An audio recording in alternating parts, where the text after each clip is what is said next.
Olá, meu nome é Sandro Vasconcelos e hoje eu vou falar um pouquinho sobre a cultura judaico-cristã.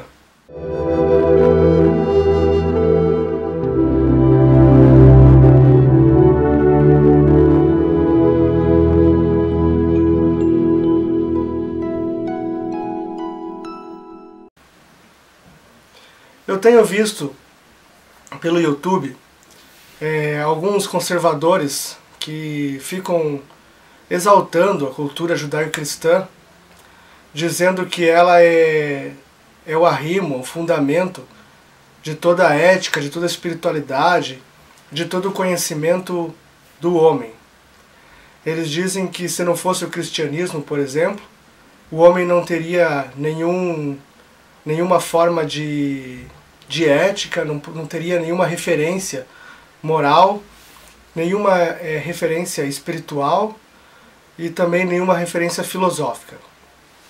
É claro, não vou desmerecer a cultura judaico-cristã na construção da civilização ocidental, mas dizer que se não fosse o cristianismo nós não teríamos nenhuma base moral, não teríamos aonde nos agarrar para ter padrões morais, não teríamos padrões espirituais, ou não teríamos padrões filosóficos ou de conhecimento, isso é um exagero. O cristianismo, a cultura judaico-cristã tão falada aí, ela não é dona da ética, não é dona da moral. Não é uma exclusividade do cristianismo a moral. Se você pega a história, você conhece um pouquinho sobre a história da filosofia, ou sobre a história mesmo do mundo, você vai saber que muito antes de Cristo, e separado de forma paralela à cultura judaica, existia a filosofia grega.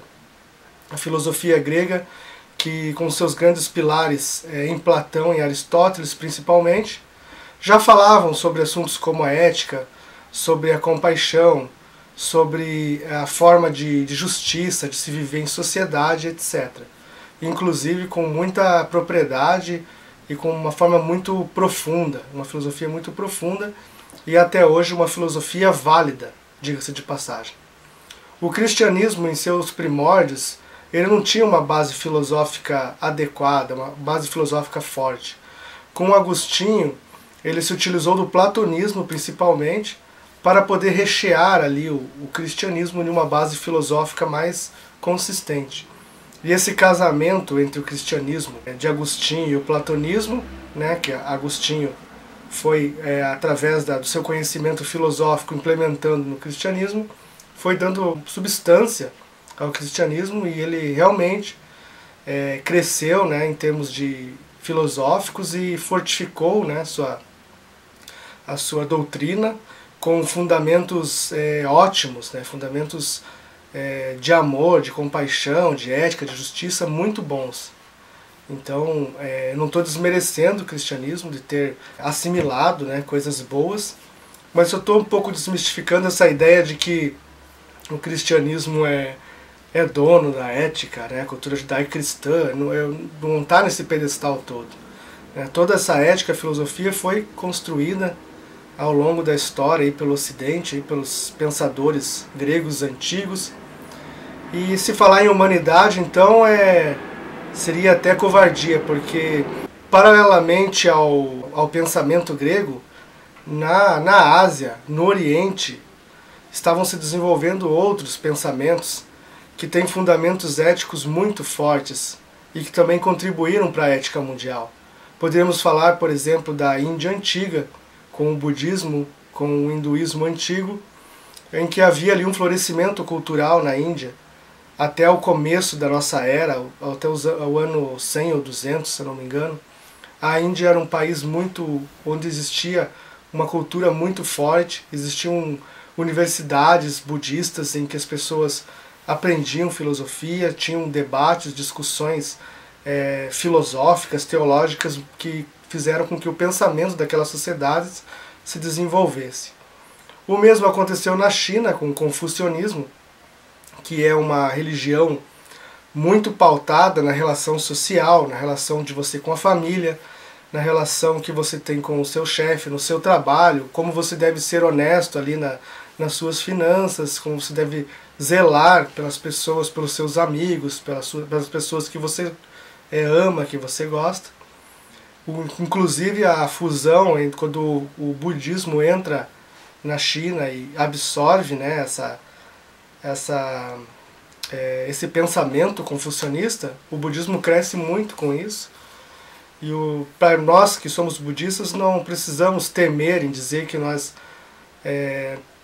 pegamos ideias emprestadas, digamos assim, de outros pensamentos para crescer, né? A gente não tem a gente não quer assumir uma exclusividade sobre algo, o que parece acontecer no cristianismo. Como eu disse, o cristianismo tem a sua importância no Ocidente de ter resguardado esses padrões éticos de justiça e tal. Eu não estou desmerecendo, só estou mostrando que toda a ética que nós conhecemos hoje não é somente oriunda do cristianismo. Ela vem da filosofia, tanto grega e também com a filosofia oriental. Eu citei a Índia antiga, citei a China com o confucionismo, o taoísmo também com muitos padrões éticos, morais. E eu também não posso deixar de citar o zoroastrismo, né, no Irã, né, em que ali também, antes, claro, da invasão muçulmana, era uma região muito desenvolvida culturalmente graças ao pensamento do zoroastrismo, onde também há fortes fundamentos éticos, morais, de justiça e de crítica, né, de análise ali, em análise do governo, análise da forma com que as pessoas estavam sendo governadas mesmo, né, na região. Era uma religião muito crítica. Então, em suma, o que eu quero dizer é que o pensamento ético que nós temos hoje, a moral, né, essa alta filosofia que nós desenvolvemos, os padrões de civilização que nós temos, eles não dependem, eles não vieram apenas do cristianismo, mas vieram também de toda essa construção filosófica do Oriente, da Grécia, em que se construiu, né, um padrão de filosofia avançada, de civilização avançada. E se hoje nós temos essa consciência, né, do próximo, essa consciência, por mais que ainda o ser humano esteja devendo muito, né, nas suas ações, mas nós desenvolvemos toda essa consciência em relação às consequências de nossas atitudes no meio e na relação com o outro, na relação com a sociedade, na relação com nossos amigos e familiares.